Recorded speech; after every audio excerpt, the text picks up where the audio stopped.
사차 시에서는 한국에서 이민자 사회통합 정책이 어떻게 모색되었는지 그 배경을 살펴보고자 합니다.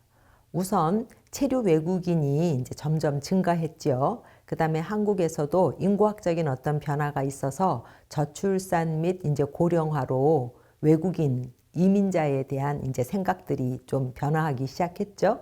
그 다음에 전 세계적으로 이민 정책의 그 패러다임이 변화한 거죠. 그래서 전통 이민국에서도 통제나 배제로부터 관리라든지 뭐 포섭이라든지 통합이라든지 이런 걸로 변해갔다라는 추세를 우리가 보잖아요. 지금은 세계화의 시대라 유럽에서 사회통합에 대한 관심이 많이 생긴다. 그러면은 아시아 또는 우리나라도 이제 그거를 주목하게 되는 거죠. 더 중요한 이유는 우리나라에서는 결혼 이민자들이 많이 증가하게 됐다라는 겁니다. 그래서 2000년대에 가면 결혼 이민자 가정에 대한 관심이 증가하는데요. 특히 농촌에 결혼 이민자 여성이 증가하자 농촌 지역 국회의원들이 이들에게 이제 관심을 보이기 시작합니다. 그 이유는 자신들의 그 지역의 주민이기도 하고요.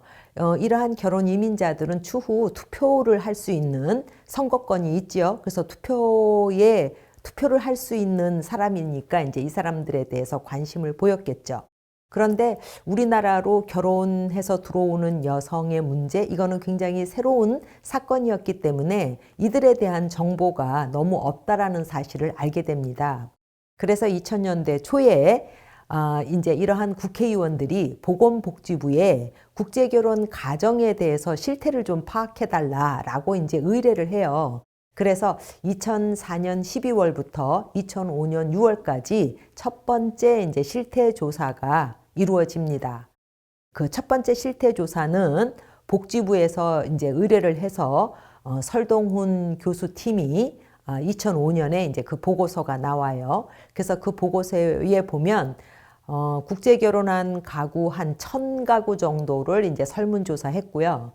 결혼 이민 여성에 대해서 뭐 심층 면접도 했고, 뭐 한국인 남편이라든지 시댁 식구들에 대해서 참여 관찰도 했고요. 중국의 선양 등까지 이제 나아가서 국제결혼 중개업체에 대한 그 실태라든지 활동 내역들도 뭐 조사했어요. 그래서 이제 그 결과 보고서가 나왔을 때 이들 그 국제결혼 가정에 대한 많은 정보들이 나왔죠. 근데 2005년 실태조사에 굉장히 쇼킹한 결과가 있었어요. 그래서 이제 언론을 많이 탔는데 그거는 뭐냐면 여성 결혼 이민자 가구의 53%가 최저 생계비 이하의 빈곤 가구라는 사실이었어요. 특히 아동이 있는 결혼 이민자 가구는 58%가, 그러니까 과반수가 넘었잖아요. 거의 60% 가까이가 빈곤 가구라는 사실이었어요. 그래서 우리나라에 들어온 여성 결혼 이민자 가구의 빈곤 문제가 굉장히 심각하구나라는 사실을 이제 알려준 거죠. 그런데 우리나라에는 국민기초생활보장제도라든지 어쨌건 사회복지 체계가 있잖아요. 그런데 이게 지금 작동하지 않는 거죠. 결혼 이민자 가구에서는 이런 제도가 있는지를 모른다는 거였고요. 이제 공무원들의 입장에서는 지금까지의 국민기초생활보장제도가 국민에 대해서 하는 거니까 외국 국적이라 이들에 대해서는 어머니가 외국 국적이라 우리가 수급 당신들한테 줄 수 없다 이런 식으로 해서 수급 대상에서 배제됐다라는 사실인 거죠. 잠깐 실태조사 얘기를 더 한다면 2005년 조사가 이제 이들 국제결혼 가정에 대한 첫 번째 실태조사였고요. 2006년이 되면 여성가족부에서 또 실태조사를 의뢰해서 아까 이제 설동훈 팀이 다시 한 번 더 하게 되고요.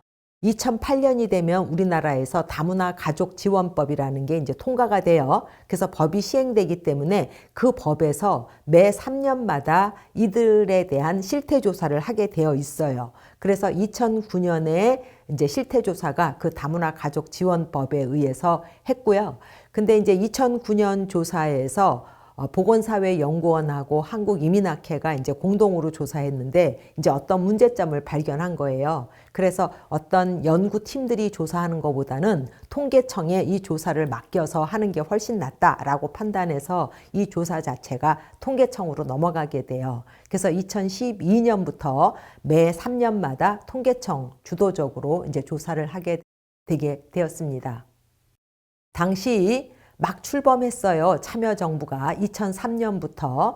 그런데 이렇게 막 출범한 참여정부, 지금은 돌아가셨지만 고 노무현 전 대통령님은 이러한 소수자 집단에 대한 관심이 좀 많으셨어요. 본인 스스로가 소수자 집단에서 이제 출발했다라고 이제 생각하신 거죠. 그래서 2004년에 고용허가제 법도 뭐 통과되고 어떻게 우리나라에 들어와 있는 외국인 또는 외국인 노동자 또는 뭐 국제결혼가정 이런 사람들에 대해서 사회통합 정책을 한번 준비해 봐라 라고 해서 참여정부가 이제 출발할 때부터 처음에는 저출산위원회에서 이제 준비를 하기 시작을 했고 나중에는 빈부격차 차별시정위원회가 있었는데 거기에서 외국인의 사회통합에 대한 정책을 준비하고 있던 중이었어요. 그런데 2005년 6월에 이제 실태조사 결과가 나왔는데 국제결혼 가정의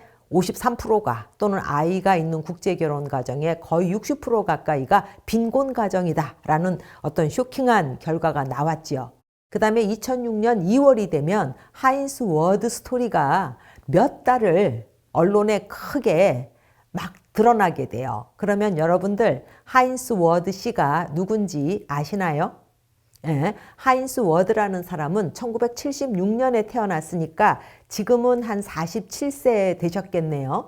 그런데 그 당시 2006년 2월에 이분이 그러니까 미국 그러니까 미국식 축구 선수예요. 그래서 그 당시 이제 2006년 2월 5일에 미국 슈퍼볼이라는 그 굉장히 큰 게임이 있었는데 당시 한 30세 정도였을 것 같아요. 그런데 그 슈퍼볼에서 이 사람이 소속된 팀이 우승을 하게 하는데 굉장히 기여를 했어요.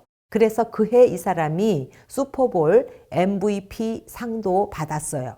근데 이 사람은 당연히 미국 국적의 미국인이죠. 그런데 어머니가 한국인이세요. 한국계죠. 그래서 코리안 아메리칸인 셈이에요. 그래서 이분의 이제 스토리가 이분이 한국계니까 이제 이분에 대한 스토리가 계속 한국 언론에 이제 막 실리게 돼요. 그래서 이 사람의 뭐 풀 가정 스토리부터 뭐 여러 가지가 막 실리는데 예를 들면 이분의 아버지는 주한미군이었대요. 그래서 주한미군인데 우리나라에 계신 주한미군 중에 아프로 아메리칸이 많으시잖아요.